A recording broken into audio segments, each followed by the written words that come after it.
There's a difference between a sales-led organization and a service-led organization. And I've just come to this epiphany, and it's so obvious when I look at it now, that we are totally a service-led organization. What I mean by that is we have our EOS weekly meetings, we have our quarterly meetings, we have our annual meetings. 90% of the time, 95% of the time, we're talking about service. Hey, we're delivering great service. How do we take it to the next level to deliver even greater service? Or we have this service challenge. How do we fix that? And we are not at all sales-led. Welcome back to the MSP Pipeline. I'm your host, Kyle First, and today I'm joined by Louie Sadd, the CEO of Datastream IT, who spent the last 23 years building an MSP in Los Angeles. Louie, welcome to the show. Thank you so much for being here today. Thanks for having me. Good being here. Hey, it's a pleasure to have you, man. And today we're going to break down how that growth actually happened, not just the challenge. We're talking about the wind and the things that still aren't figured out clearly, right? Let's go back to where I started. You went from washing dishes in your uncle's Beverly Hills restaurant to fixing old people's computers to starting an MSP in the .com boom. So what made you actually pull the trigger?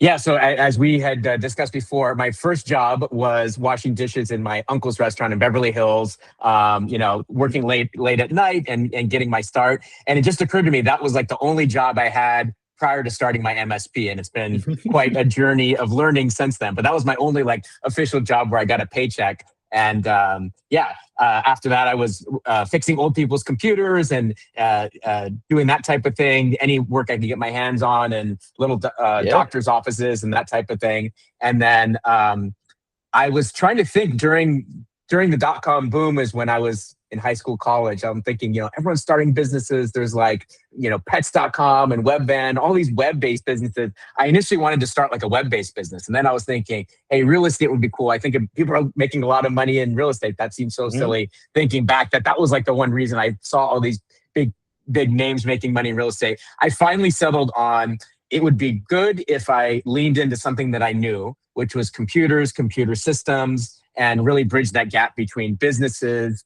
and computer systems and helping businesses realize their full potential with the use of technology. So that's kind of how I meandered and tried to figure out, through my entrepreneurial journey, what would be the best business model. And this is the one I landed on.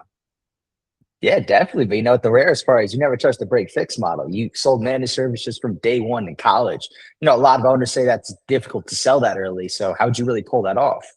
So I think I got lucky with that. And the reason I say that is because managed services, or the MSP model, was already kind of a thing by the time I decided to start the business. And so I was hearing a lot of buzz about, MSP, move away from break fix. And so I thought to myself, well, I don't want to start a break fix and then move away from it if everyone's already moving away from it. And I was so new, and I was just so ground floor and so early in the game. I barely had a business, right? So I'm like, why don't I just start it fully managed services? And so that was every brick of new clients that I added were a managed service client, an MSP client. It just made it easier to go about that. So it wasn't it wasn't super strategic. It was just oh, well, this is where everyone's moving. I should just do that too. And that's how I kind of got started on the MSP model. I never really needed to worry about moving away from the break fix model. If I had started 5 years earlier, maybe I would have had that challenge. So definitely. But you said in the first half of your career, you thought reading books and going to webinars for people who didn't get it, right? In those early years. Oh man, you had to remind me about that, dude. Yes. Oh, of course. But you said I was wondering what was wrong on the growth side that you're still working honestly today. Yeah. So when I was early in my business, I was looking at people that were going to conferences, reading books. I'm oh, it's so sad for them that they feel the need to read a book to figure this out. I have it all figured out.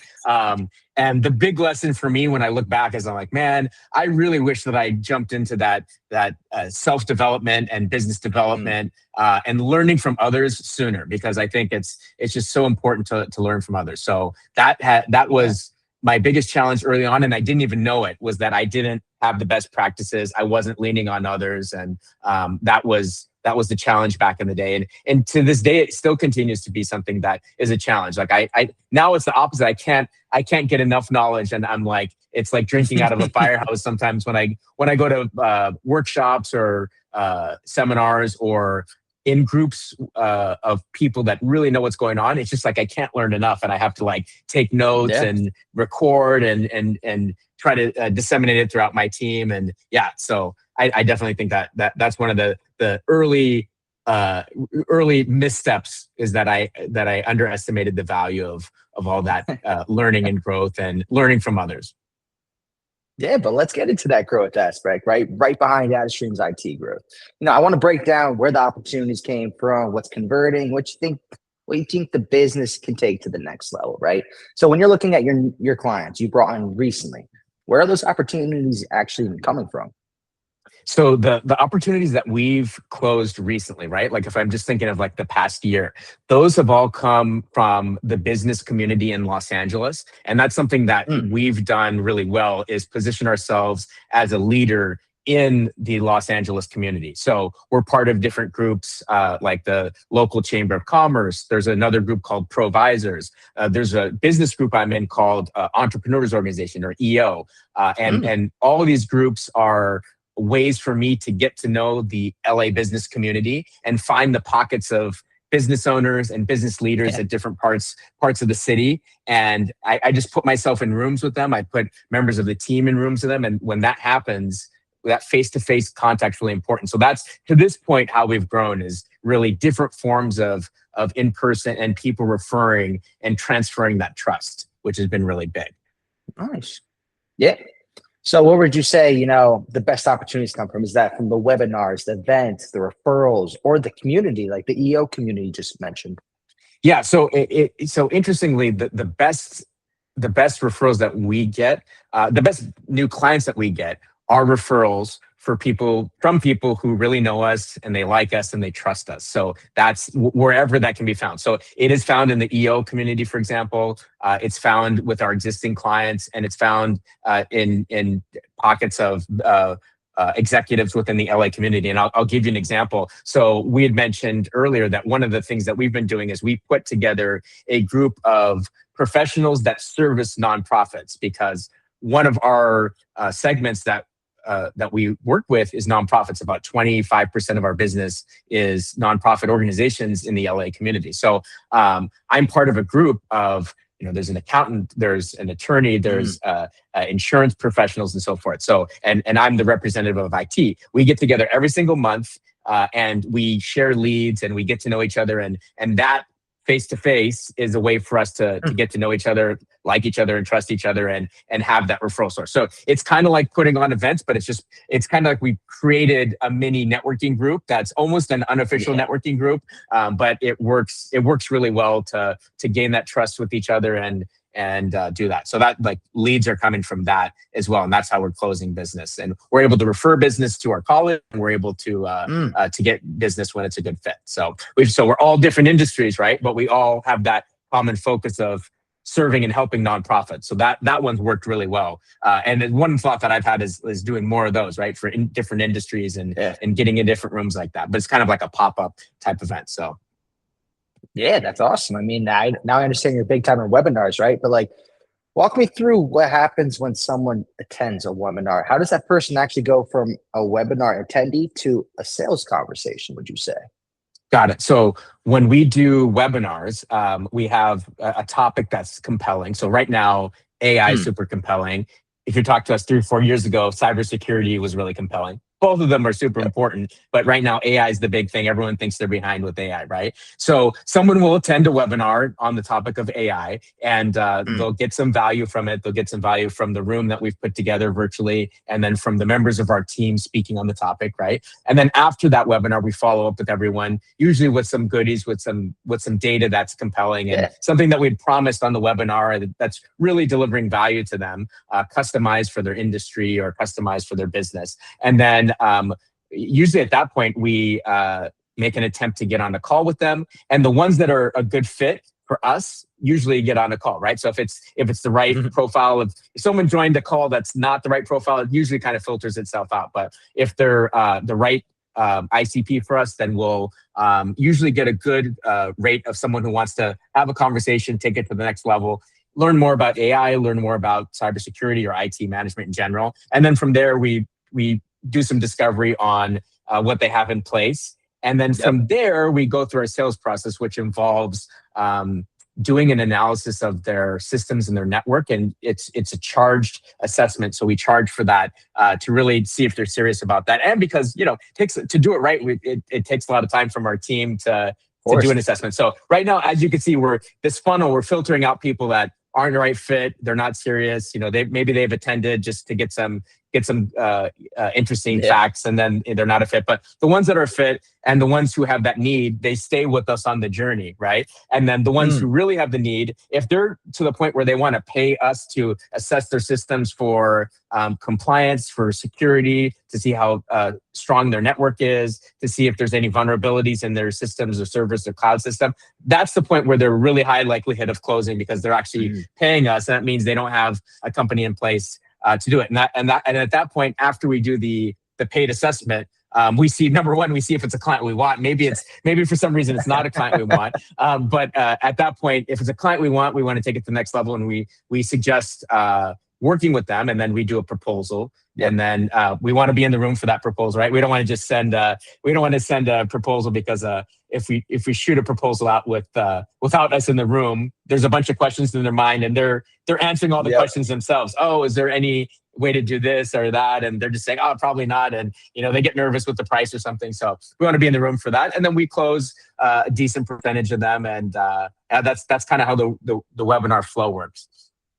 Yeah, definitely. I mean, you've been in business for 23 years, so you've seen a lot of different ways to generate business specifically.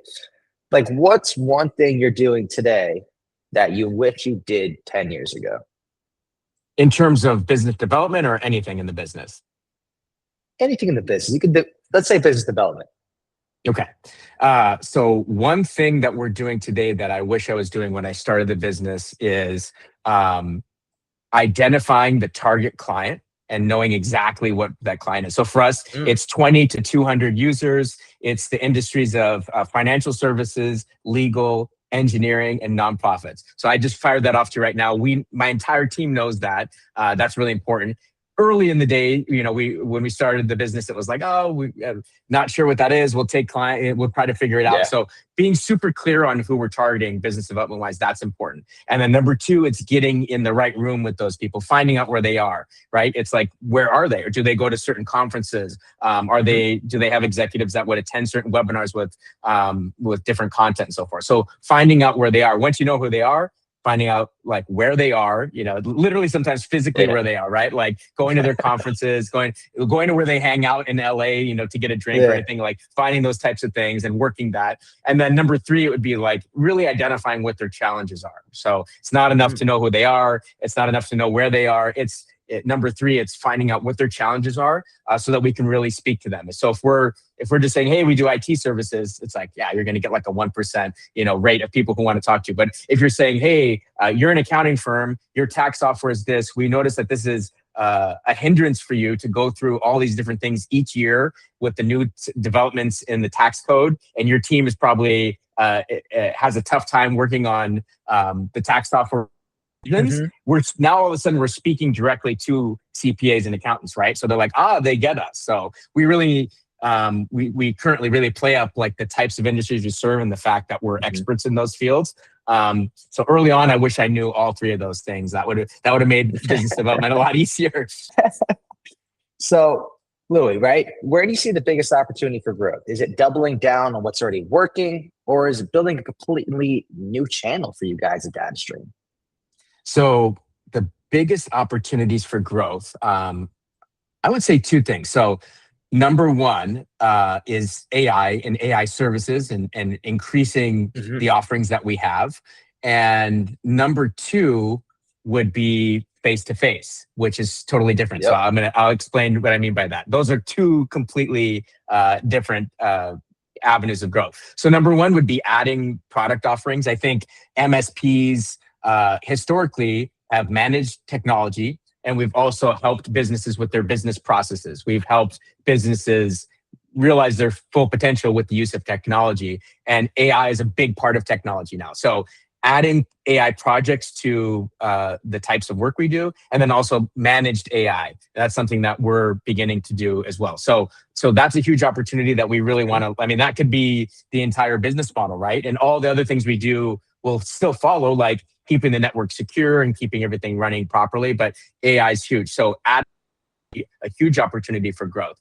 And then on the flip side, getting in the same room with people. So when it comes to sales opportunities, I think so many people with their marketing efforts and sales efforts are like hiding behind an email, hiding behind, doing SEO and refining their website and trying to be discovered in AI chat window, right? Like that. These are all things that it's interesting, and you might want to be on top of it depending on the size of your MSP. But getting in a room when people are craving that is super important. So, like you and I were talking about the other day, businesses are really automating with AI, and they're removing a lot of the human components, which in some cases it can be good, right? If it's like the minutia, if it's the day-to-day repeatable processes.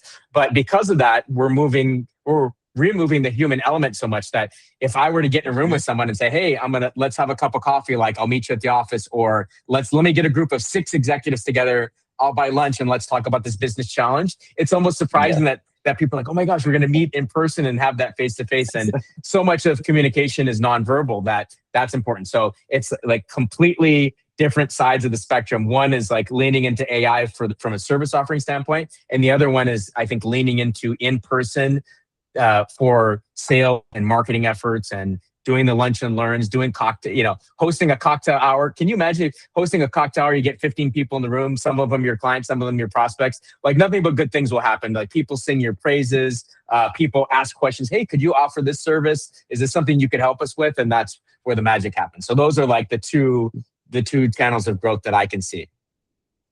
Definitely.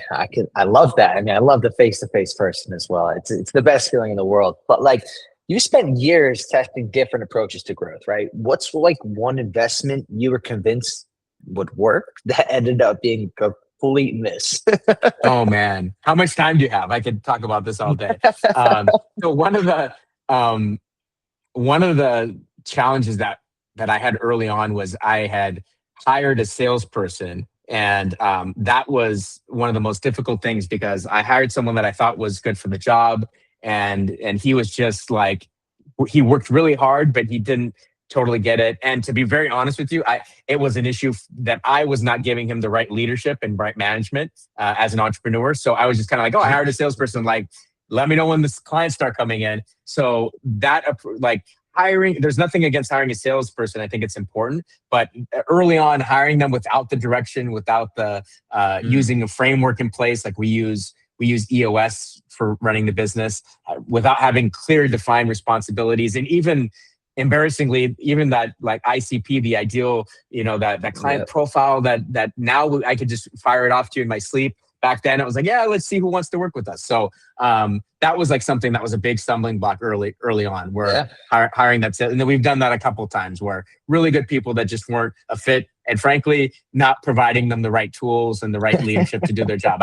I have to be honest about that, right? When something happens that I need to own up to, right? So, of course. Yeah. I mean, of course. I mean, you, like we said, you've been in the business 23 years, and you've seen what works, what doesn't. But if you're starting Datastream IT today, what would you build differently from day one? Okay.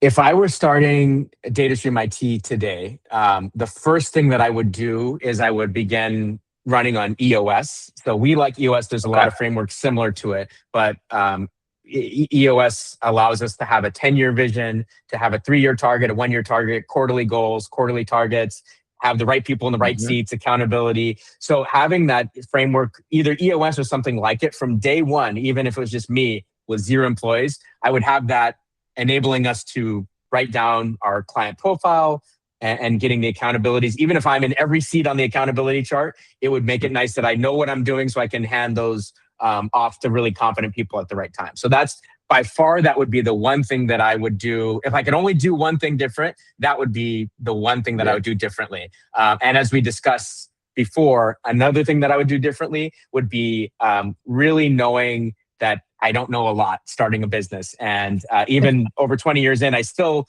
have a lot to go in terms of learning. So learning, reading books, and leaning on peer groups and communities and people who are willing to teach. You'd be surprised, if you want to look for some kind of mentorship, like someone who's farther along in the business journey, 9 times out of 10, people are super happy to talk to you, even with their valuable time to like, if you're like, hey, how did you get to that? How did you develop and become a $30 million MSP? A lot of people are excited to like tell their story and get into it. So leaning on others, peer groups are huge. And then going back to the first thing I said, EOS or a framework very similar to EOS, that would be, that would be big. And then also, you know what? Don't focus so much on the logo and all that kind of stuff. I see business owners when they start, they're like, they spend so much time and I did this for oh my God, for like months. I'm like, oh, what's the right logo? What's the right name? It's like, those are the things that like, it totally like one takeaway. I was at an event, a few weeks ago. Mark Cuban came to EO Los Angeles, and I'm the incoming president for EO Los Angeles. So I got to meet Mark Cuban. That was a really great event. And one thing that he gave as an awesome takeaway is that your brand is what people say about you. Your brand is not what you say about yourself. So if I tell you, here's our brand, I made this beautiful brand, look at the whiteboard, here's our brand, we're dependable, we're honest, we're responsive. That's not my brand. My brand is what one of my clients says about me at dinner to another person that ends up calling me, right? My brand is what the community knows about me with being of high integrity and trust and having a responsive company that knows their stuff. So that was a huge takeaway. And I think that that's something I would spend way less time like, what is my brand? So that would be another takeaway. I would tell Louie from 20 plus years ago, like, don't worry about that, dude. Just start doing good work and you'll develop your brand without even knowing. I love that. Look, I love that. But let's put some money behind it, basically. If I gave you that $50,000 tomorrow, told you how to generate your next wave of growth, where would you put it and why? So if I had $50,000 to generate my next wave of growth, I would put it on 2 things. Number one, I would put it on a marketing and video production company that would have that would force me to do content like this, where it's like, let's get in front of the camera, have Louie talk about the journey, have Louie talk about what he's done. So have kind of like a founder-led personality and my true story, the ups and downs of that, whatever it may be, and obviously highlight what we're doing for clients, have some client profiles. So a marketing and video production company to focus on that and really get that all over LinkedIn and do some YouTube content, everything, so that can be disseminated in the business community. And then number 2, I would put that 50,000, whatever's left, towards doing some really high profile events throughout the LA community. I mean, I'm in LA, 11 million people. It's one of the biggest business sectors in the entire world. I would do events, whether they be like steak dinners or lunch and learns or golf tournament sponsorships or specialized events in business parks. I mean, again, we're going back to that in person, really do like a focused effort on all that. So perhaps like a marketing company or hire a marketing person to help with that. So hitting it from those 2, both the virtual, like, content like you're creating, that's really important. Let that go all over the internet and see all the good work that we're doing. And then the in-person, that would be, and I would go through that 50,000 pretty quickly, I think, if we did it right. But those would be avenues of growth. I wouldn't spend that much money on like SEO and that type of thing. Just, I think some people it works, some businesses it works. For us, I think really leaning into what has worked, which is like a founder-led organization, and then the face-to-face, the handshakes, getting most of that communication is nonverbal, doing some of those really high profile events, which we're already doing, but I'd appreciate the 50,000 to help with it, add it on top of our existing marketing budget. So let me know when you want to write me that check, man. I'm ready. I'll look into it. But what do you think's holding the pipeline back right now for you? Is it generating enough opportunities, converting the opportunities you already have, or simply enough capacity to take over the business? So interestingly, we're doing good with our marketing efforts. Currently, I'm the one doing the sales, right? So we hear this a lot. Founder-led sales is the best way to go, as long as you can get away with it, right? Because there's no one better in the room than me, with the integrity of my business behind me and being able to convey that with a handshake. Like, I have the business that can help you. I'm personally responsible. My team's amazing. They're who makes it happen. So founder-led sales is great. the biggest thing holding me back, I think, is not having a salesperson in place. So that's something that we are looking at for 2027 to do. So the conventional wisdom before was like, okay, our marketing effort's good. We have leads coming in. It's not like we're closing like 10 clients a week or something, right? So Louie has enough time to do that.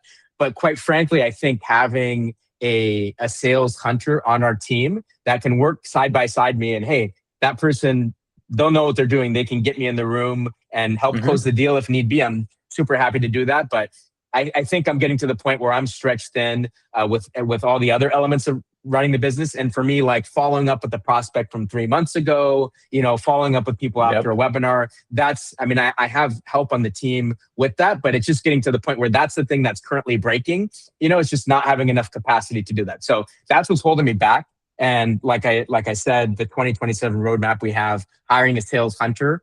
And obviously that person and I will work hand in hand very closely together to make sales happen. But if we have one person and then down the line, 2, 3, 4 people plus working on that, like that's their job. That's their reason for waking up for the business, is to, make those calls, follow up with people that came to the lunch and learn, they saw some interest, like hunt it down. It's just my time is so stretched that I'm not doing that super effectively. So I think that's like the biggest challenge that we have now. So I think that, and it's a little scary because I mentioned earlier, we screwed that up, like hiring the wrong person before. So it's a little scary. We want to really be intentional now that we have systems like EOS and so forth.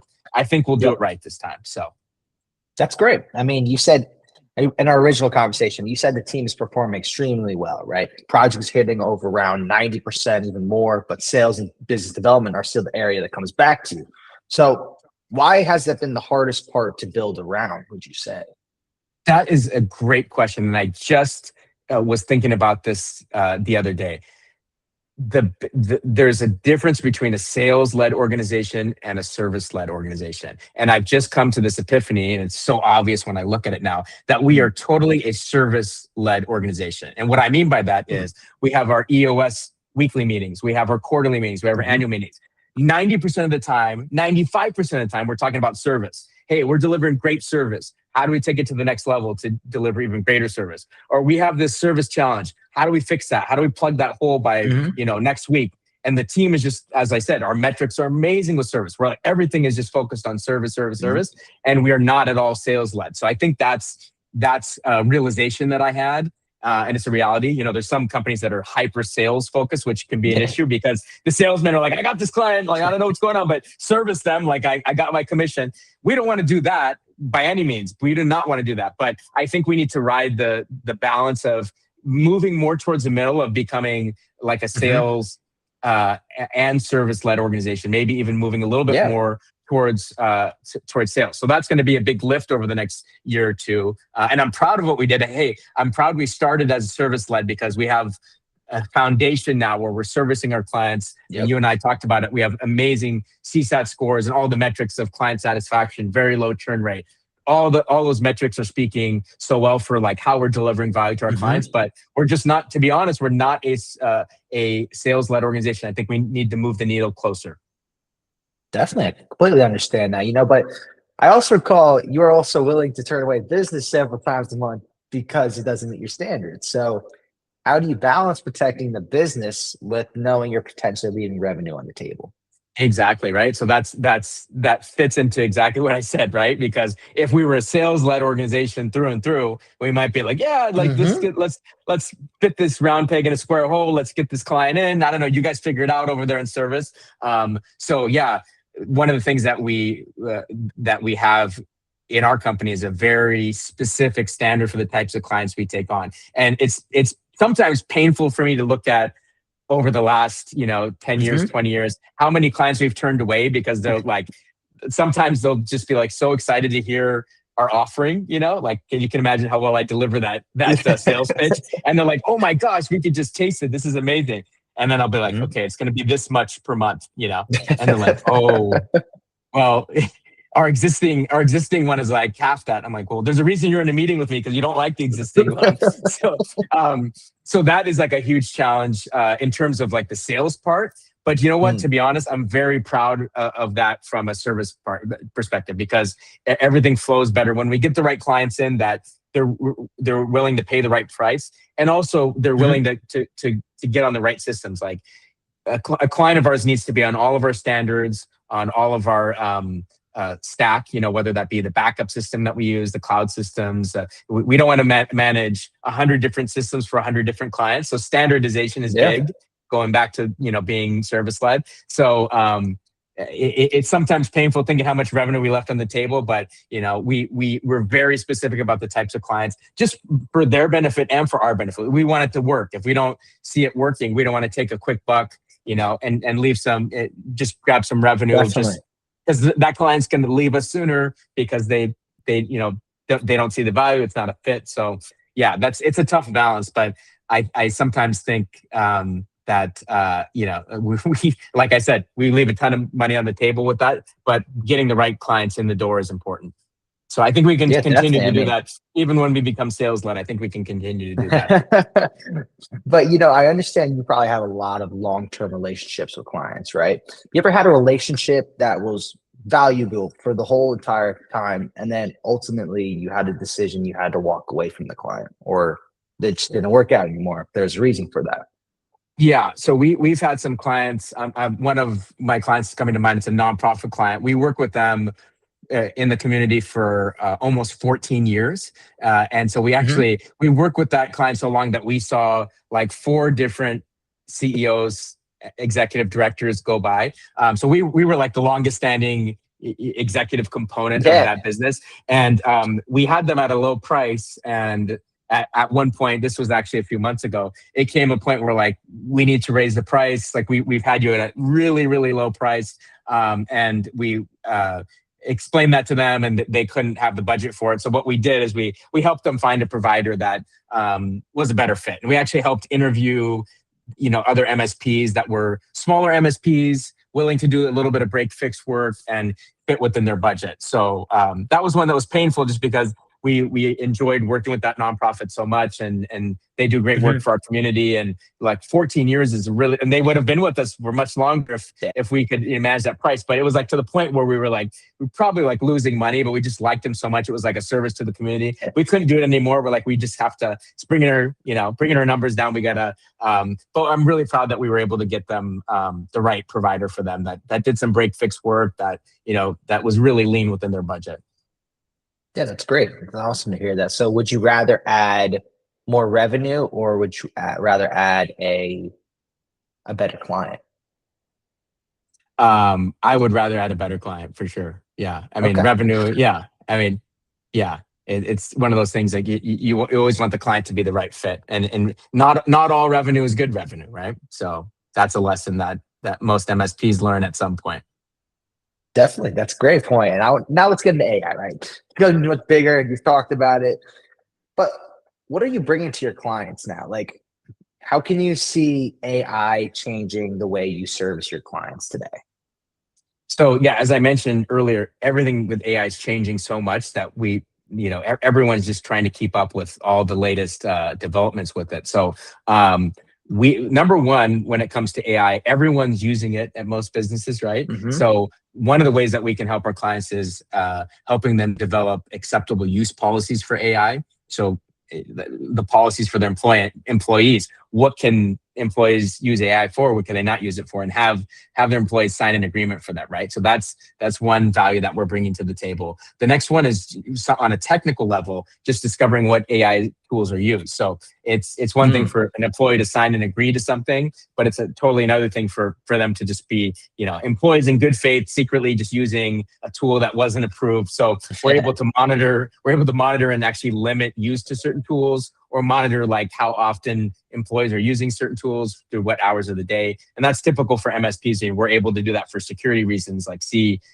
make sure someone's not installing the wrong tool, which could be a security concern, right? Well, we do the same thing with AI. So that's like base level. That's like table stakes at this point, right? But in addition to that, when it comes to business processes, we're beginning to help our clients develop refine business processes and new business processes through AI, whether that be with AI agents or workflows or skills or different developments in that arena. So that's important as well. So we're finding that, no surprise, a lot of our clients have like day-to-day processes that are super manual, that are very human intensive and very manual. And employee doesn't like doing them. The team doesn't like having that person, take an hour every day to do those. They'd rather that they're doing something else. So we're helping our clients smoke those processes out and automate them to have each team member do their highest and best use. So that's something and that's ever changing, as you know. I mean, each month that's changing so much. So we're finding new ways to do that. And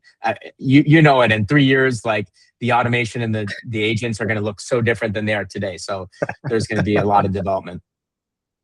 Yeah, definitely. Do you like see AI as another service you're adding, or could it actually change the way you guys are actually growing? I think it's initially going to be a service that we're adding, and we've already begun adding, like the polish reviews and then helping with the automation. I think that's how it's going to start. And then it is going to revolutionize and change the way that MSPs develop. Well, certain MSPs, I mean, I think as some of your other guests on the show have said, like some MSPs will be resistant and some will lean into this. Yeah. We've chosen to lean into this. And for us, it's going to revolutionize how the business goes. But I think we want to be very careful and take it one step at a time. We want to add it as a service offering at first, and it'll evolve into completely changing how we deliver services and the services we deliver. So I think it's a journey. We don't want to do anything too dramatic, but we want to do that each quarter, see how things are going. And like most forward-thinking MSPs, it just naturally evolves. When you're listening to your clients, which is critical, and you're listening to the peer groups, which you see other MSPs, what they're doing, what they're not doing, it's just a natural evolution. We don't want to change things like too dramatically. So we'll let that evolution take place. It's worked in the MSP industry for many years. Let's take it slow. For now. Yeah, as much as we can. We're already taking it fast. So let's take it slow while we're taking it fast, right? If we came back a year from now and you guys had a huge growth year, what do you think actually would have changed? I think the thing that will have changed, if you look back a year from now, what had changed over the past year, it would be delivering a lot more business value to our clients using AI. So really getting into the nitty-gritty of how our clients work, what they do, and how they do it, and finding automation that can help them, and having an entire service offering developed for that. We're already starting to see that be a very significant growth path for us. So that's what will have changed. That would be the big one.